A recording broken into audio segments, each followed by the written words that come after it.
munaasabad ballaadhan oo habeenkii xalay ka dhacday magaalada Burco xarunta gobolka Togdheer ayaa waxaa xilalka kala wareegayay gudoomiyaha cusub ee xisbiga kulmiye loo soo magacaabay gobolka Togdheer iyo gudoomiyihii hore xisbiga ee gobolka waxaana ka soo qayb galay gudoomiye ku-xigeenka labaad ee xisbiga kulmiye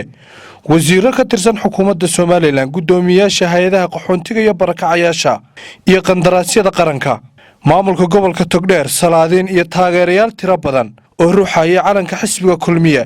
xubno kamid ah guddiga fulinta xisbiga kulmiye gobolka Togdheer ayaa soo dhaweeyay gudoomiyaha cusub ee xisbiga kulmiye ee loo soo magacaabay gobolka Togdheer iyagoona sii sagootiyay gudoomiyahoodii hore anigoo ku hadlaya afka guddiga fulinta xisbiga kulmiye waxaanu si kaliya laaba u sagootiyeynaa isagoo aan naga fogaanin gudoomiyahayagii hore Suldaan Xasan Cabdillaahi Axmed Mire Xasan Mataan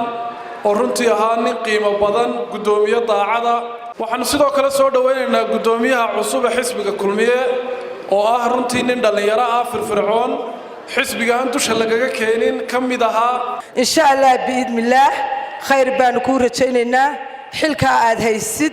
reerkiinu ku igmadayna ilaahay aa kugu astura baanu leenahay waxaan soo dhaweynayaa inanka isaguna dhalinyarada ah Ismaaciil Xalane waxaan leeyahay soo dhawow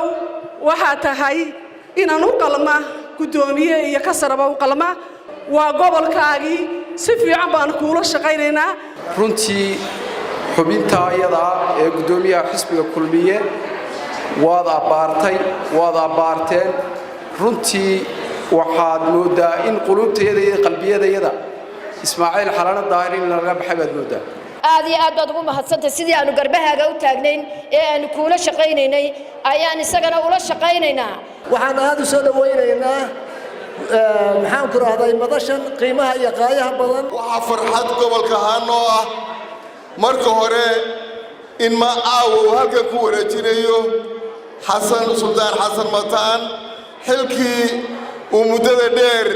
u soo hayay xisbiga waxa kale halkan aan ku soo dhaweynayaa Ilaahayna uga baryayaa xilka ballaaran ee uu qabtay in Ilaahay ku asuro Ilaahay ku gacansiiyo Ismaaciil Xalane Xasan Cabdillaahi Axmed Xasan Mataan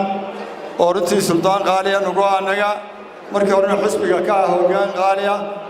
ee lagu wareejinayo Ismaaciil Xalane daahir oo aynu uga baryayno Ilaahay inuu ku asuro xilka subhanahu wa ta'ala xisbigana waa xisbigii guusha waxa ka soo baxay laba madaxweyne soo dhawow insha Allah halkii xasan geeyay xisbiga gobolka ayaa aduguna ka sii dalcin doontaa Ismaaciil oo ah nin dhalinyaro ah oo aan saaxiib ahayn oo aan aqoon u leeyahay oo nin karti leh oo ka bixi kara hawsha loo dhiibay madaxdii ka socotay xisbiga kulmiye iyo waliba xukuumadda Soomaaliland oo halkaasi ka hadlay ayaa bulshada gobolka Togdheer ugu baaqay inay u diyaar garoobaan diiwaangelinta codbixiyayaasha gudoomiyaha xisbiga kulmiye Xasan Mataan iyo gudoomiyaha cusub waan la soo shaqeeyay waxaan ka marxaati kacayaa inay laba mas'uul oo dadnimo leh oo dul leh oo diin leh inay ahaayeen baan ka marxaati kacayaa Maryland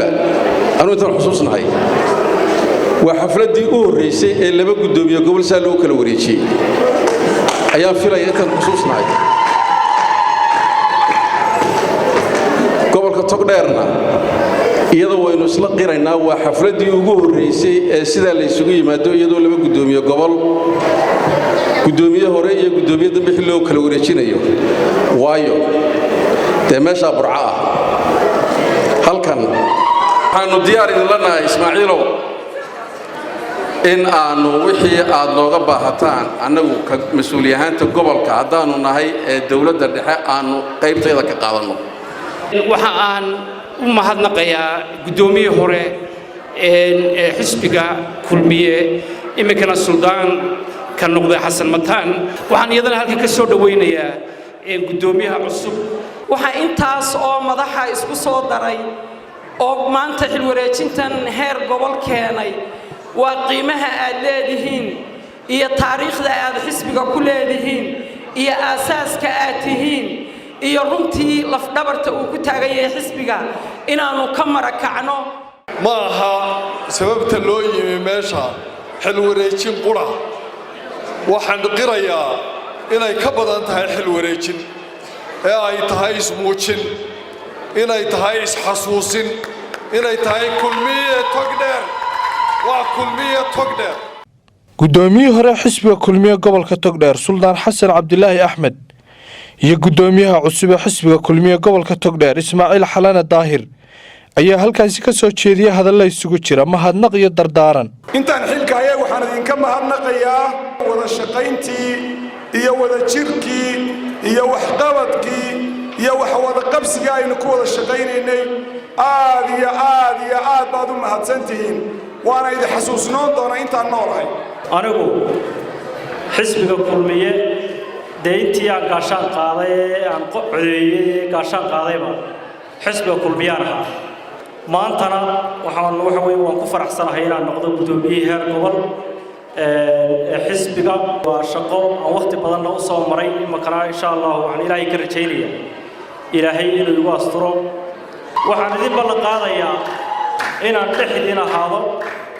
mas'uuliyiinta heer gobol iyo heer degmo ee xisbiga inaan dhexdiin ahaado inaan isku kiin wado